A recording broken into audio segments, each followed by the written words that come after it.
Management as N heart ಅಂದ್ರೆ ಏನು ಅಂತ ತಿಳ್ಕೊಳ್ಳೋಣ. ಹಾರ್ಟ್ ಅಂದ್ರೆ ಏನು? ಅದೊಂದು ಕಲೆ. ಒಬ್ರು ತುಂಬಾ ಚೆನ್ನಾಗಿ ಡ್ಯಾನ್ಸ್ ಆಡ್ತಾರೆ, ತುಂಬಾ ಚೆನ್ನಾಗಿ ಹಾಡ್ ಹೇಳ್ತಾರೆ ಅಂತಂದ್ರೆ ಅದನ್ನ ನಾವು ಟ್ಯಾಲೆಂಟ್ ಅಂತ ಹೇಳಿ ಕರಿತೀವಿ. ಆ ಟ್ಯಾಲೆಂಟ್ ನ ನಾವಿಲ್ಲಿ ಹಾರ್ಟ್ ಅಂತ ಹೇಳಿ ಕರಿತೀವಿ. ಮ್ಯಾನೇಜ್ಮೆಂಟ್ ಆಸ್ ಎನ್ ಹಾರ್ಟ್ ಅಂತ ಹೇಳಿದ್ರೆ ಒಂದ್ ಬಿಸ್ನೆಸ್ ನ ಕಂಪ್ಲೀಟ್ ಸಕ್ಸಸ್ಫುಲ್ ಆಗಿ ಮ್ಯಾನೇಜ್ ಮಾಡ್ಬೇಕು ಅಂತಂದ್ರು ಸಹ ನಾವ್ ಅದನ್ನ ಮ್ಯಾನೇಜ್ಮೆಂಟ್ ಆಸ್ ಎನ್ ಹಾರ್ಟ್ ಅಂತ ಹೇಳಿ ಕರಿತೀವಿ. ಮ್ಯಾನೇಜ್ಮೆಂಟ್ ಆಸ್ ಎನ್ ಹಾರ್ಟ್ ಅಂತ ಕಲಿಬೇಕು ಅಂತಂದ್ರೆ ಏನೇನ್ ಇನ್ಫಾರ್ಮೇಶನ್ಸ್ ಎಲ್ಲ ಅದ್ರಲ್ಲಿ ಇರ್ಬೇಕು ಅನ್ನೋದು ಇವಾಗ ನೋಡೋಣ.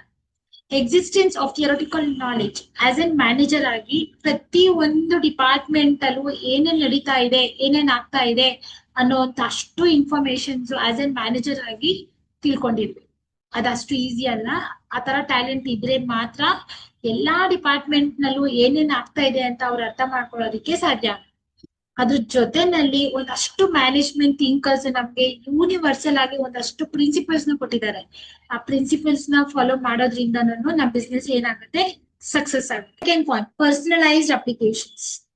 ಪ್ರತಿ ಒಬ್ಬ ಮ್ಯಾನೇಜರ್ಸ್ಗೂ ಸಹ ಅವ್ರದೇ ಆದಂತ ಒಂದು ಓನ್ ಸ್ಟೈಲ್ ಇರುತ್ತೆ, ಒಂದು ಓನ್ ಸ್ಟೈಲ್ ಆಫ್ ಅಪ್ರೋಚ್ ಇರುತ್ತೆ.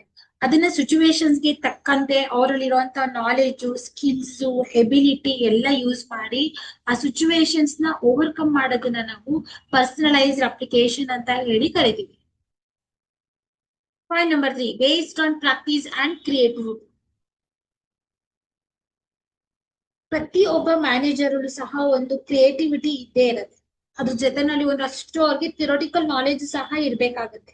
ಸೊ ಇದ್ ಎರಡನ್ನೂ ಅವ್ರು ಕಂಬೈನ್ ಮಾಡಿ ಕಂಟಿನ್ಯೂಸ್ ಪ್ರಾಕ್ಟೀಸ್, ಕ್ರಿಯೇಟಿವಿಟಿ, ಒಂದ್ ಒಳ್ಳೆ ಇಮ್ಯಾಜಿನೇಷನ್ಸ್, ಇನಿಷಿಯೇಟಿವ್ಸ್ ಇದನ್ನೆಲ್ಲ ಅವ್ರು ಕನ್ಸಿಡರ್ ಮಾಡೋದ್ರಿಂದ ಏನಾಗುತ್ತೆ, ಬಿಸ್ನೆಸ್ ನಲ್ಲಿ ಮ್ಯಾನೇಜರ್ ಆಗಿ ಅವ್ರ ತುಂಬಾ ಚೆನ್ನಾಗಿ ಅಚೀವ್ಮೆಂಟ್ ಮಾಡ್ಬೋದು.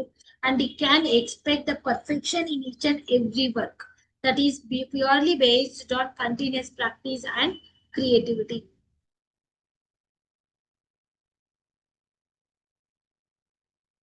Third point, based on practice and creativity. As in manager ಆಗಿ ಅವ್ರ ಬಿಸ್ನೆಸ್ ನಲ್ಲಿ ಕಂಟಿನ್ಯೂಸ್ ಪ್ರಾಕ್ಟೀಸ್ ಮಾಡೋದ್ರಿಂದ ಅವ್ರಲ್ಲಿ ಒಂದು ಕ್ರಿಯೇಟಿವಿಟಿ ಇರುತ್ತೆ, ಒಳ್ಳೆ ಇಮ್ಯಾಜಿನೇಷನ್ಸ್ ಇರುತ್ತೆ, ಇನಿಷಿಯೇಟಿವ್ಸ್ ಇರುತ್ತೆ, ಇನೋವೇಷನ್ಸ್ ಇರುತ್ತೆ. ಇದನ್ನೆಲ್ಲ ಅವರು ಬಿಸ್ನೆಸ್ ನಲ್ಲಿ ಇನ್ವಾಲ್ವ್ ಮಾಡೋದ್ರಿಂದ they can expect perfection in they part of work. ತುಂಬಾ ಪರ್ಫೆಕ್ಟ್ನೆಸ್ ಅನ್ನೋದನ್ನ ಅವ್ರು ಏನ್ ಮಾಡ್ಬೋದು, ಬಿಸ್ನೆಸ್ ನಲ್ಲಿ ಅವರು ನೋಡ್ಬೋದು.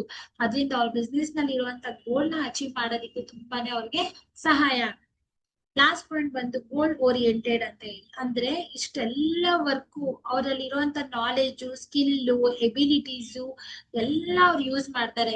ಅದ್ರ ಉದ್ದೇಶ ಏನಾಗಿರುತ್ತೆ, ಪ್ರತಿ ಒಂದು ಆರ್ಗನೈಸೇಷನ್ಗೆ ಏನ್ ಗೋಲ್ ಇರುತ್ತೆ ಆ ಗೋಲ್ ನ ಅಚೀವ್ ಮಾಡೋದಾಗಿರುತ್ತೆ.